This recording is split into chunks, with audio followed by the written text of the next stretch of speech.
Bom, pessoal, vamos voltar aqui, vamos continuar a nossa discussão do teatro. Como a gente terminou no último vídeo, né, eu trouxe uma crítica aqui francesa que diz que o teatro não é um gênero literário e sim uma prática cênica. Né? Da onde nasce essa polêmica e como a gente pode tentar resolver esse problema aí para nós. Vamos ver algumas características específicas do teatro, tá, pessoal? O que faz o gênero dramático um gênero literário? Bom, a primeira característica que tem que estar clara é vocês olharem para a forma de enunciação do gênero dramático, né? Então, diferente do gênero narrativo, o teatro utiliza-se de meios que fazem imitar todas as pessoas agindo e realizando algo. Nas palavras de Aristóteles.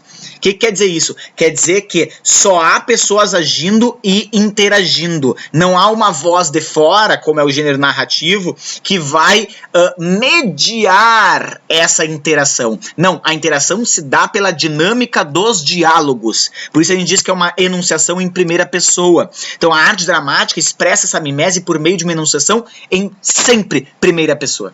Não há narrador. Ah, mas uma vez eu vi uma peça de teatro com um narrador. Provavelmente é infantil, porque as crianças não entendem muita parada de que aquele é uma representação, né? Elas vão lá no Papai Noel e tiram a máscara lá, a barba do Papai Noel e dizem, vó, não acredito, e ficam puta da cara, né, meu? Fica puta por quê? Porque não era pra ser a mesma pessoa, né? Então as crianças geralmente nessa dificuldade de fazer uma abstração, né? Elas acabam mergulhando muito na fantasia e às vezes não conseguem mediar realidade e fantasia, certo? Isso é bem legal, né? Mas às vezes precisa de um narrador para conseguir fazer ela entender certas lacunas que para um adulto é legal ter essas lacunas porque te exige participar da peça e preencher essas lacunas com o teu próprio entendimento, tá? Ou seja, para Aristóteles existe a arte que imita, que é a mimese, contando narrativa, e a arte que imita agindo e falando. Então, ó, toda arte faz uma mimese, para Aristóteles, né? Toda arte quer imitar, quer representar o objeto real. O mundo real, um ato, um sentimento, qualquer coisa. Música, todas as artes querem representar a realidade. Só que, enquanto a narrativa imita contando, o dramático, né, o teatro, imita agindo e falando. Né? Por isso, sempre em primeira pessoa. Aí vocês vão me perguntar, que nem o gorila tá perguntando aí, se é uma arte em primeira pessoa, o teatro não seria uma expressão extremamente subjetiva? De certa forma, pode enganar isso. Sim, o teatro é a arte do eu, mas de um eu plural. Para ser subjetiva, tem que trazer a particularidade de um indivíduo, o mundo de um indivíduo. Só que no teatro há vários indivíduos com as suas particularidades. Então deixa de ser subjetivo. Né? Ou seja, vou fazer um paradoxo. É tão subjetivo, é tão realidades individuais de cada personagem que se torna objetivo. Né? Porque é dinâmico. Troca a subjetividade o tempo inteiro, certo? Então olha ali, ó.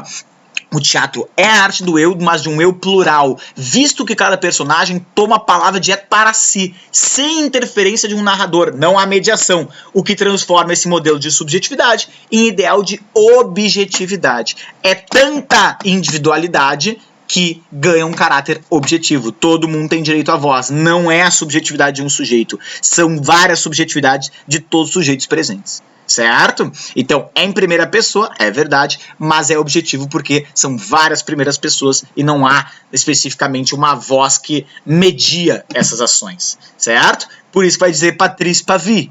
O teatro torna-se o gênero mais objetivo, aquele em que as pessoas parecem falar por si mesmas, sem que o autor tome diretamente a palavra, salvo no caso excepcional do porta-voz, do mensageiro, do coro, do prólogo, do epílogo ou das indicações cênicas. Né? O que a gente vai ver depois, né? As chamadas rubricas, didascálias, o coro de alguma coisa, etc. Mas os personagens, cada um tem a sua voz, e não há mediação, não há discurso indireto. Né? Não há fulano disse que vai na festa. Não, aparece a fala direta sempre do fulano. Vou à festa. Né? Com todas as suas particularidades de fala, exato. Tudo bem? Segundo ponto que é interessante analisar é a questão da temporalidade do teatro, gente. Vocês têm que ter na cabeça de vocês que tempo dramático é diferente de tempo cênico. O tempo dramático é o tempo ficcional da ação dramática. Então, em quanto tempo se passa aquela peça? Né? O Aristóteles dizia que tem que ser no máximo uma saída de sol. né? Ou seja, no máximo 24 horas. Ele dizia entre 18 e 24 horas. Uma peça de teatro, para Aristóteles, não poderia ter mais que isso. O que é o tempo cênico? É o tempo vivido pelo espectador da peça. Né? Então a peça durou 1 hora, a peça durou 3 horas, a peça durou meia hora e tal. Então existe uma diferença entre o tempo dramático, que é o tempo da peça, e o tempo cênico, que é o tempo da realidade do espectador que está assistindo a peça, certo? E aí nós vamos para o ponto mais importante, aquele que mais cai no Enem, a chamada linguagem dramática. O teatro usa de uma linguagem que é própria, que é exclusiva sua, cuja originalidade está na sua composição em 2 facetas. Ou seja, o teatro tem um texto dramático, tem um texto literário, que são as falas dos autores, dos atores, dos personagens, do caso, né, os diálogos, os monólogos, aquilo que tu pega, né, aqui num livrinho, ó, e lê em casa, de boa, sereno, e tu vai lá e lê e diz, Hamlet, ser ou não ser, eis a questão, aí tu tá lendo. Só que também existem os chamados efeitos de direção, que são os jogos cênicos, chamados, né, de didascálias ou rubricas, né, que são opcionais, geralmente são sugestões, né, do autor para como deve ser encenada a peça, mas cada diretor vai ter a sua opção de fazer aquilo, de atualizar, etc, certo? Então tá lá, Guilherme, abre parênteses, gritando, espumando de raiva, aí a fala do Guilherme, vão todo mundo deitar. Vocês viram que eu pensei, mas não falei, né? Vão todo mundo deitar, tô falando com meus futuros filhos, vão todo mundo deitar, já é 10 horas da noite, né? E aí Guilherme com o rosto vermelho, né? Então eu começo a dar um efeito cênico que não é propriamente o texto literário, mas é aquilo que o diretor pode explorar para fazer uma peça ser diferente da outra. A gente vai chamar isso de rubricas ou didascálias, tá? Então olha aí, ó, antiga didascália, né? De didática, atual rubrica, né? Por que ficou esse nome rubrica? Porque como antigamente os escritores queriam marcar que não era propriamente o texto literário, eles escreviam como em vermelho. Olha que sacada. Eles botavam em vermelho do lado, gritando de raiva, para mostrar que isso não era para ser lido. E vermelho é rubro. Então ficou conhecido como rubrica, né? Hoje em dia a gente bota em itálico, a gente bota entre parênteses, né? Mas naquela época não tinha, né, o itálico, né? Não tinha essas tipografias aí, então a forma era botar ali um vermelhinho para destacar. Então as rubricas podem ser consideradas dicas do autor. Elas têm uma função de dar clima, de dar o ambiente, a época, a intenção ou o tom de uma fala, né? Como as interpretações variam de tempo para tempo, eu como diretor posso pegar a peça de Édipo Rei e mostrar daqui a pouco como Édipo Rei ficaria nos dias de hoje, no século XXI, eu posso reajustar essas rubricas, certo? Por isso que o Enem botou essa questão aí, ó, olha lá, Fabiana arrepelando-se de raiva, ora, eis, blá, blá, blá, e lá embaixo, batendo o pé, um dia arrebento, então veremos. E olha o que o Enem disse, as rubricas em itálico, como as trazidas no trecho de Martins Pena, em uma atuação teatral constituem. Olha, vejam que várias alternativas têm a mesma coisa, necessidade, exigência e imposição. Tá? Então, não era essas respostas. A resposta era a letra B. Vamos voltar ali para a letra B. São possibilidades, porque o texto pode ser mudado, assim como os outros elementos. Certo? Então lembra, a rubrica é que dá a linguagem dramática, é o que torna uma peça, mas elas podem ser alteradas, né, de acordo com o diretor que vai montar a peça. Certo? A evolução da linguagem teatral, pessoal. Antigamente, na época do Aristóteles, não se dava tanta importância para as rubricas, não se dava tanta importância para o caráter do diretor, para a criatividade do diretor e da encenação. A beleza estava no texto, é o que a gente chama de logocentrismo, né? Então vocês estão vendo aí o Sófocles, que é o autor de Édipo Rei, para mostrar isso, né, de como antigamente valorizava-se a capacidade do autor da obra, né, de produzir um texto belo, certo? Só que contemporaneamente a gente tem mais um foco na encenação. O teatro moderno, o teatro contemporâneo, como Samuel Beckett, Anton Artaud, como vocês vão ver na sequência, gostam mais dos signos teatrais.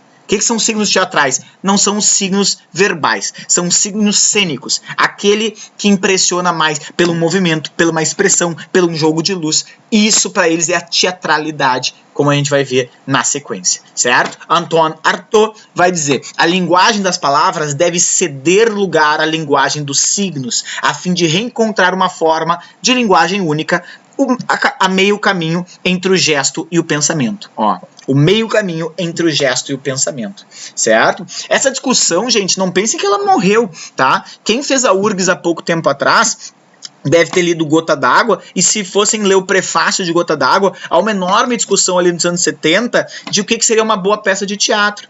Porque o teatro ali do Zé Celso Martinez Correia, do Tropicália, né, daquela vibe mais antropofágica, queria justamente isso que o Antoine Artaud está dizendo, uma coisa mais iconoclasta, mais destruidora, mais de ruptura, né, o Zé Celso fazia todo mundo ficar pelado, ele uma vez pegou um coração de boi ensanguentado e furou e voou sangue nas pessoas, então essa coisa da estética mesmo, né, sinestésica dos vários sentidos, né, mas o Chico Buarque e o Paulo Pontes, por exemplo, eles vão defender uma peça que valorize mais a palavra, né? E por isso o Gota d'Água é toda escrita em versos, né? Metrificados, etc. Essa discussão vale até hoje, tem espaço para todo mundo, certo? E por último a questão do personagem, né, gente? Assim como a linguagem, o personagem também gerava ambiguidade quanto à sua presença no teatro dramático.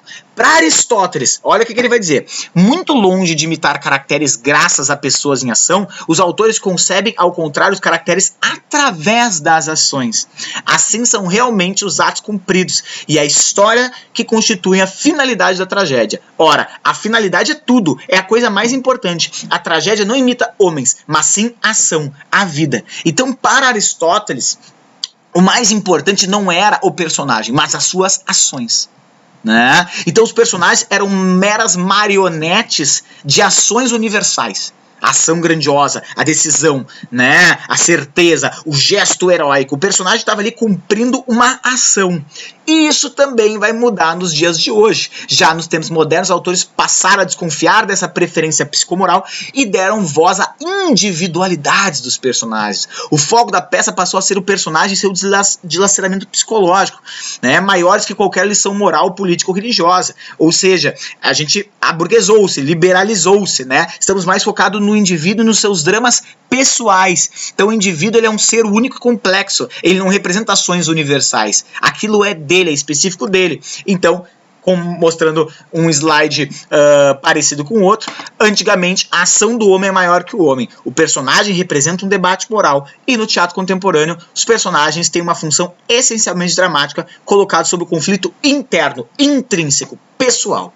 Certo, pessoal? Tá, e por que o teatro não seria literatura, gente? Muitos críticos trazem o conceito de teatralidade, ou seja, uma espécie de essência do teatro, comparando com a própria ideia de literariedade. Por que um texto se torna literário e outro não é literário? Pela sua literalidade, aquilo que não é dos outros textos. Teatro é a mesma coisa, ele tem algo que é só do teatro, que os outros textos não conseguem, tá? Então, olha aí, ó, teatralidade é aquilo que na representação ou no texto dramático é especificamente teatral ou cênico, é específico do teatro, que um texto escrito nunca vai dar conta.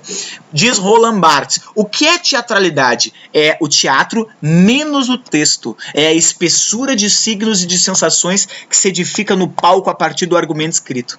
Então tu pega todo o teatro, tira o texto, vai sobrar a teatralidade. Olha que forma interessante de se pensar, né? O que sem o texto ainda existe em cima desse palco? Né? O que independe do texto para estar existindo nesse palco aí? Isso é teatralidade. Tudo bem?